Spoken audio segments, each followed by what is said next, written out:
ಮುಂದಿನ ಸುದ್ದಿಗೆ ಹೋಗೋಣ. ತೀವ್ರ ಕುತೂಹಲ ಕೆರಳಿಸಿದ್ದ ಮುಖ್ಯಮಂತ್ರಿಗಳ ಡಿನ್ನರ್ ಮೀಟಿಂಗು ನಡೀತಾ ಇದೆ. ಇನ್ನು ಇಲ್ಲೇ ನಮ್ಮ ಆಫೀಸ್ನಿಂದ ಕೂಗಳತೆ ದೂರದಲ್ಲಿರುವ ಮುಖ್ಯಮಂತ್ರಿಗಳ ಅಧಿಕೃತ ನಿವಾಸದಲ್ಲಿ ನಡೀತಾ ಇದೆ. ಇನ್ನು ಮುಖ್ಯಮಂತ್ರಿಗಳು ಸಚಿವರನ್ನು ಊಟಕ್ಕೆ ಕರೆಯೋದು, ತಿಂಡಿಗೆ ಕರೆಯೋದು, ಕಾಫಿಗೆ ಕರೆಯೋದು ಏನು ವಿಶೇಷ ಅಲ್ಲ.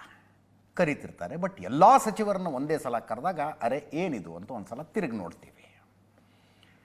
ಅದರ ಜೊತೆಗೆ ಹೀಗೆ ಅಧಿಕಾರ ಹಂಚಿಕೆ, ಸಚಿವ ಸಂಪುಟ ಪುನಾರಚನೆಯ ಚರ್ಚೆಗಳು ನಡೀತಾ ಇರುವಾಗ ಇಂಥ ಡಿನ್ನರ್ ಮೀಟಿಂಗ್ಗಳನ್ನು ಕರೆದ್ರೆ ಅದರ ಬಗ್ಗೆ ವಿಶೇಷವಾದ ಆಸಕ್ತಿ ಒಂದಿರುತ್ತೆ.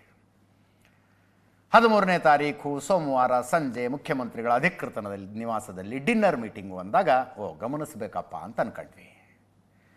ಮುಖ್ಯಮಂತ್ರಿಗಳ ಕಚೇರಿಯಿಂದ ಸಚಿವರುಗಳಿಗೆ ಸ್ಪಷ್ಟವಾದ ಸೂಚನೆ, ಮುಖ್ಯಮಂತ್ರಿಗಳ ಮನೆ ಒಳಗೆ ನೀವು ಒಬ್ಬರೇ ಬರಬೇಕು, ನಿಮ್ಮ ಸಿಬ್ಬಂದಿ ಯಾರು ಬರಬಾರ್ದು ಅಂದರು. OSD ಅಂತೆ, PS ಅಂತೆ, personal secretary, PA, officer on special ಯಾರನ್ನೂ ಕರ್ಕೊಂಬರಂಗಿಲ್ಲ, ನೀವು ಒಬ್ಬೊಬ್ಬರೇ ಬರಬೇಕು ಅಂತ ಹೇಳಿದ್ರು. ಆವಾಗ ಇನ್ನೂ ಜಾಸ್ತಿ ಕುತೂಹಲ ಆಯಿತು. ಇವತ್ತು ಹಾಗೆ ಈ ಮುಖ್ಯಮಂತ್ರಿಗಳ ಅಧಿಕೃತ ಮನೆ ಕಾವೇರಿ, ಅವ್ರ ಪಕ್ಕದಲ್ಲಿ ಅವರ ಹೋಮ್ ಆಫೀಸ್ ಇದೆ ಕೃಷ್ಣ. ಸಚಿವರುಗಳ ಸಿಬ್ಬಂದಿಗೆ ಕೃಷ್ಣದಲ್ಲಿ ಊಟದ ವ್ಯವಸ್ಥೆ ಮಾಡಿದ್ದಾರೆ. ಸಚಿವರುಗಳಿಗೆ ಕಾವೇರಿಲಿ, ಸಚಿವರುಗಳ ಒಬ್ಬರೇ ಹೋಗಬೇಕು. ಸ್ಟ್ರಿಕ್ಟ್ ಅಂದರೆ ಸ್ಟ್ರಿಕ್ಟ್ ಆರ್ಡರ್ ಅದು. ಮೊದಲಿಗೆ ಈ ಸುದ್ದಿ ಬಂದಾಗ ನಾವು ಅನ್ಕೊಂಡ್ವಿ ಎಲ್ಲ ಸಚಿವರು ಒಂದು ಕಡೆ ಕೂತ್ಕೋತಾರೆ, ಮುಖ್ಯಮಂತ್ರಿಗಳು ಅವ್ರನ್ನ ಉದ್ದೇಶಿಸಿ ಏನೋ ಮಾತಾಡ್ತಾರೆ ಅಂತ. ಬಟ್ ಅದು ಹಂಗಿಲ್ಲ. ಸಚಿವರುಗಳು ಬಂದರು, ಹೊರಗಡೆ ನಿಂತಂಥ ನಮ್ಮ ರಿಪೋರ್ಟರ್ಗಳು ವಾಟ್ಸಪ್ನಲ್ಲಿ ಹಾಕ್ತಾಯಿದ್ರು, ಹಾಂ ಇವರು ಬಂದರು, ಇವರು ಬಂದರು, ಇವರು ಬಂದರು ಅಂತ. ಸ್ವಲ್ಪ ಹೊತ್ತಾದ ಮೇಲೆ ಇನ್ನೂ ಬಾರದೇ ಇರುವ ಸಚಿವರು ಅಂತ ಒಂದು ಲಿಸ್ಟ್ ಬಂತು. 5 ಜನ ಪ್ರೀ ಪರ್ಮಿಷನ್ ತಗೊಂಡಿದ್ದಾರೆ. ಬೋಸರಾಜು, ಜಮೀರ್ ಅಹ್ಮದ್ ಖಾನ್, ಸತೀಶ್ ಜಾರಕಿಹೊಳಿ, ಮಂಕಾಳ ವೈದ್ಯ, ಲಕ್ಷ್ಮೀ ಹೆಬ್ಬಾಳ್ಕರ್. ಈ 5 ಜನ ಅವ್ರಿಗೇನೋ ಬೇರೆ ಕೆಲಸ ಇದೆ, ಮೊದಲೇ ಫೋನ್ ಮಾಡಿ ಹೇಳಿ ಪರ್ಮಿಷನ್ ತಗೊಂಡು ಬರೋಕ್ಕಾಗ್ತಿಲ್ಲ ಇಂತಿಂಥ ಕಾರಣಗಳಿಗೆ ಅಂತ ಹೇಳಿ ಪರ್ಮಿಷನ್ ತಗೊಂಡಿದ್ದಾರೆ. ಈ 5 ಜನ ಬರೋದಿಲ್ಲ ಅಂತ ಗೊತ್ತಿತ್ತು. ಇನ್ನೂ ಬರಬೇಕಾಗಿರುವ ಸಚಿವರು ಅಂತ ನಮ್ಮ ರಿಪೋರ್ಟರ್ಗಳು ಒಂದು ಲಿಸ್ಟ್ ಕೊಟ್ಟರು. ಇಷ್ಟು ಜನ ಇನ್ನೂ ಬರಬೇಕಲ್ಲ, ಹಂಗಿದ್ರೆ ಇವರೆಲ್ಲ ಬಂದ ಮೇಲೆ ಮೀಟಿಂಗ್ ಶುರುವಾಗುತ್ತೇನೋ ಅನ್ಕೊಂಡ್ರೆ DK ಶಿವಕುಮಾರ್ ಬಂದರು ಅಂತ ಅವಾಗ ಹಾಕಿದ್ರು. ಡಿನ್ನರ್ ಮೀಟ್ನಿಂದ ಹೊರಟ DK ಶಿವಕುಮಾರ್ ಮಾಧ್ಯಮಗಳಿಗೆ ಏನೂ ಪ್ರತಿಕ್ರಿಯೆ ಕೊಡದೆ ಕೇವಲ ನಮಸ್ಕರಿಸಿ ಹೊರಟ DK ಶಿವಕುಮಾರ್ ಅಂತ ಬಂತು. ಅಂದರೆ ಇನ್ನೂ ಬರೋರು ಬರಬೇಕಾಗಿತ್ತು, ಆಗಲೇ ಹೋಗೋರು ಹೊರಟಾಗಿತ್ತು. ಅಲ್ಲಿಗೆ ಎಲ್ಲರನ್ನೂ ಕೂಡಿಸ್ಕೊಂಡು ಊಟ ಮಾಡ್ತಾ ಹಿಂಗೆ ಅಡ್ರೆಸ್ ಮಾಡು ಅದೆಲ್ಲ ಆಗಿಲ್ಲ. ಒಳಗೆ ಒಬ್ಬೊಬ್ಬರನ್ನ ಒಂದೊಂದು ಸಲ ಸಚಿವರುಗಳನ್ನು ಮಾತಾಡಿಸಿದ್ದಾರೆ. ಅದೊಂದು ಚರ್ಚೆ ಒಂದಿತ್ತಲ್ಲ, ಸಚಿವ ಸಂಪುಟ ಪುನಾರಚನೆಯದ್ದು ಚರ್ಚೆ. ಅಂದರೆ ಮುಖ್ಯಮಂತ್ರಿಗಳೇ ವಾಲ್ಮೀಕಿ ಜಯಂತಿಯ ಕಾರ್ಯಕ್ರಮದ ಅಧಿಕೃತ ವೇದಿಕೆಯಲ್ಲಿ ಒಂದು ಮಾತು ಹೇಳಿದ್ರು. ಸಚಿವ ಸಂಪುಟ ವಿಸ್ತರಣೆ ಅಂದರೆ 2 ಸಚಿವರು, ಒಬ್ಬರು ವಜಾ ಆಗಿದ್ದಾರೆ, ಒಬ್ಬರು ರಾಜೀನಾಮೆ ಕೊಟ್ಟಿದ್ದಾರೆ. ಕಾಕತಾಳೀಯವೋ ಏನೋ, ಇಬ್ಬರು ವಾಲ್ಮೀಕಿ ಸಮುದಾಯದವರು. ವಾಲ್ಮೀಕಿ ಜಯಂತಿಯ ವೇದಿಕೆಯ ಮೇಲೆ ಮುಖ್ಯಮಂತ್ರಿಗಳು ಹೇಳಿದ್ರು ಮಿನಿಸ್ಟ್ರನ್ನ ತಗತೀವಿ, ವಾಲ್ಮೀಕಿ ಸಮುದಾಯದವ್ರನ್ನೇ ತಗತೀವಿ ಅಂತ. ಅಲ್ಲಿಗೆ ಸಚಿವ ಸಂಪುಟ ಪುನರ್ರಚನೆಯೋ ವಿಸ್ತರಣೆಯೋ ಏನೋ ಒಂದು ಮಾಡುವ ಪ್ಲ್ಯಾನ್ನಲ್ಲಿ ಮುಖ್ಯಮಂತ್ರಿಗಳು ಇದ್ದಾರೆ ಅಂತ ಅರ್ಥ. ಅದಕ್ಕಿಂತ ಮುಂಚೆನೇ ಅನೇಕರು ಹೇಳಿದರು 15 ಜನನ ಕೈ ಬಿಡ್ತಾರೆ, 20 ಜನನ ಕೈ ಬಿಡ್ತಾರೆ ಅಂತ. ಮುಖ್ಯಮಂತ್ರಿಗಳ ಒಂದು ಸ್ಪೆಷಲ್ ಟೀಮು ಸಚಿವರುಗಳ ಬಗ್ಗೆ ಅವರವರ ಜಿಲ್ಲೆಗಳಲ್ಲಿ ಅಭಿಪ್ರಾಯ ಸಂಗ್ರಹ ಮಾಡ್ತಾ ಇದೆ.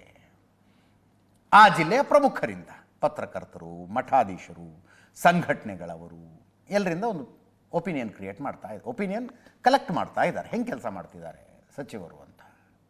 ಇದೆಲ್ಲ ನೋಡಿದಾಗ ಏನೋ ಒಂದು ಆಗುತ್ತೆ ಅಂತಿತ್ತು. ಡಿನ್ನರ್ ಮೀಟಿಂಗ್ನಲ್ಲಿ ಯಾರ್ಯಾರನ್ನ ಕೈ ಬಿಡ್ತಾರೋ ಅವ್ರಿಗೆಲ್ಲ ಹಿಂಟೆ ಕೊಟ್ಟುಬಿಡ್ತಾರೆ ಅಂತೆಲ್ಲ ಸುದ್ದಿ ಇತ್ತು. It is too early to tell ಒಳಗಡೆ ಹಿಂಗೆ ಆಗಿದೆ ಅಂತ ಹೇಳೋದಕ್ಕೆ. ಇವೆಲ್ಲ ಸುದ್ದಿಗಳು ನಿಧಾನಕ್ಕೆ ಒಂದೊಂದೇ ಬರ್ತಾ ಹೋಗ್ತದೆ. ನಾಳೆ ಬೆಳಗ್ಗೆ ಅಷ್ಟೊತ್ತಿಗೆ ಕ್ಲಾರಿಟಿ ಸಿಗುತ್ತೆ. ಆ್ಯಸ್ ಆಫ್ ನೌ ಊಟ ಮುಗಿಸಿ ಬಂದಂಥ ಸಂತೋಷ್ ಲಾಡ್ ಮತ್ತು ರಾಮಲಿಂಗಾರೆಡ್ಡಿ ಇಬ್ಬರು ಮಾತಾಡಿದ್ದಾರೆ, ಕೇಳಿಸ್ಕೊಳ್ಳಿ.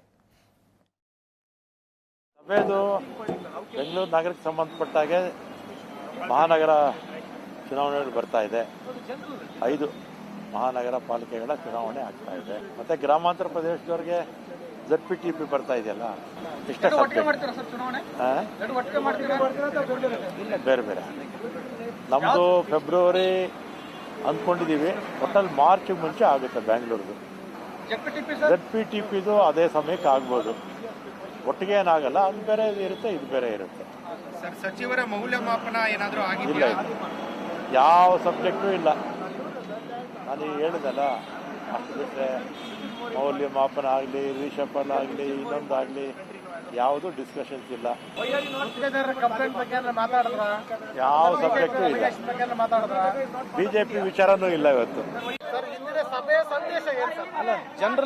ಜನರಲ್ ಡಿಸ್ಕಷನ್ ಇತ್ತು. ಲಾಸ್ಟ್ ಟೈಮ್ ಕೂಡ ಏನು ಸಾಹೇಬರು ಕರೆದಿದ್ರು, ಅದೇ ರೀತಿಯಾಗಿ ಕರೆದಿದ್ರು. ಈ ಬಾರಿ ಕೂಡ ಎಲ್ಲ ಸಚಿವರು ಕರೆಸ್ಬಿಟ್ಟು ಸೊ ವೈಯಕ್ತಿಕ ಅಭಿಪ್ರಾಯಗಳನ್ನ ತಗೊಂಡು ಕಳಿಸಿರ್ತಕ್ಕಂಥ ಜನರಲ್ ಮೀಟಿಂಗ್ ಮಾಡಿ ಕಳಿಸಿರ್ತಕ್ಕಂಥ 1-to-1 ನನಗೆ ಮಾತಾಡಿರ್ತಕ್ಕಂಥ ಇಲಾಖೆ ವಿಚಾರಗಳು. ಸೊ ಒಬ್ಬೊಬ್ಬರಿಗೆ ಒಂದೊಂದು ಜನರಲ್ ಆಗಿ ಕರೆಸಿ ಮಾತಾಡಿ at a time rather than having a private meeting we had a casual dinner.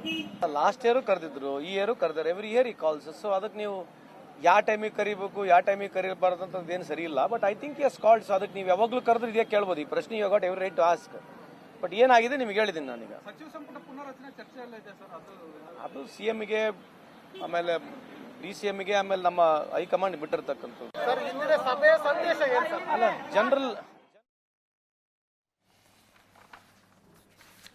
ಇದೆ ಡಿನ್ನರ್ ಮೀಟಿಂಗಿನ ದೃಶ್ಯಗಳನ್ನು ನೋಡ್ತಾ ಇದ್ದೀರಿ.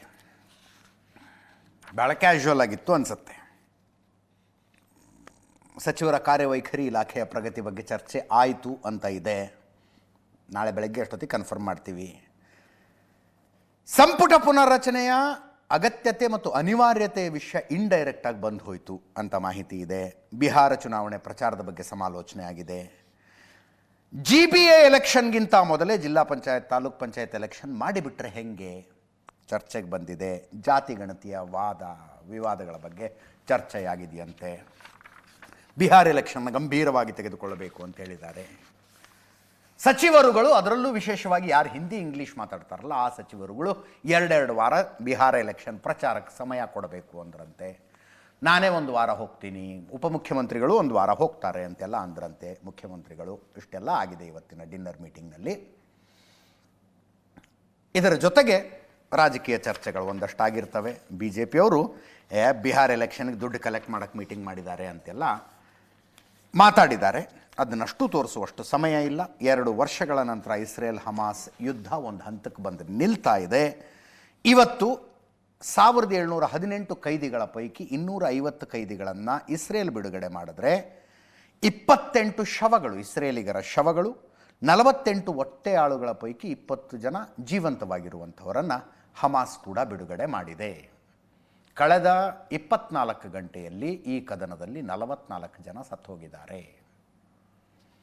2 ವರ್ಷಗಳಿಂದ, ಕರೆಕ್ಟಾಗಿ 2 ವರ್ಷ ಆಯಿತು. 2023 ಅಕ್ಟೋಬರ್ 7ನೇ ತಾರೀಕಿನಿಂದ ಆರಂಭಗೊಂಡಿರುವಂಥ ಯುದ್ಧ ನೋಡಿ. ಅಲ್ಲಿ ಬಿಡುಗಡೆಯಾಗಿ ಬಂದ ಒತ್ತೆಯಾಳುಗಳು ತಮ್ಮ ಕುಟುಂಬಸ್ಥರನ್ನು ತಬ್ಬಿಕೊಳ್ತಾ ಇರೋ ದೃಶ್ಯ ನೋಡ್ತಾ ಇದ್ದೀರಿ. ಇದರೊಂದಿಗೆ ಇವತ್ತಿನ ನ್ಯೂಸ್ ಅವರ್ ಮುಗಿಸ್ತಾ ಇದ್ದೀನಿ. ನೇರ ದಿಟ್ಟ ನಿರಂತರ ಸುದ್ದಿಗಾಗಿ ನೋಡ್ತಾ ಇರಿ ಏಷ್ಯಾನೆಟ್ ಸುವರ್ಣ ನ್ಯೂಸ್. ಈಗ